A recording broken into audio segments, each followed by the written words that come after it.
Okay, so let's talk about the Stats tab. And in the Stats tab, we're going to get data and insights on visitors and the actions that they perform in your funnel pages. So on the left-hand side, you're going to see the different funnel pages in this particular funnel.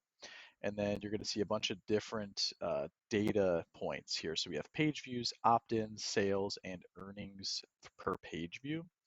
So now in page views, obviously we have all the visitors and then we have unique visitors. So out of, 960 visitors, we had 225 that were different people and not returning visitors. Opt-ins, we have all the different opt-ins and at what rate the opt-ins occurred. So the percentage, basically the conversion rate for opt-ins.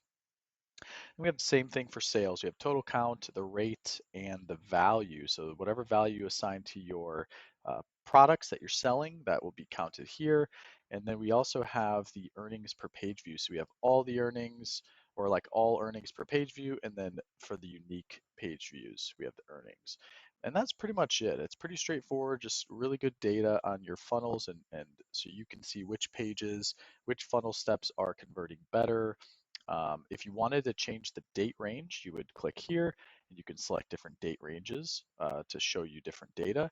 And if you wanted to reset this data, all the data in the um, table, you can click this button here. Now, it's not advisable, right? Like if you click this, it'll tell you, warning, this cannot be undone. Recently generated stats around 30 minutes won't get deleted. But basically what you're doing is deleting previous data. So we don't recommend this, but if there's a use case or a reason for doing this, by all means, you can press this button and reset the data. So that's it for the stats tab, and I will see you guys in the next video.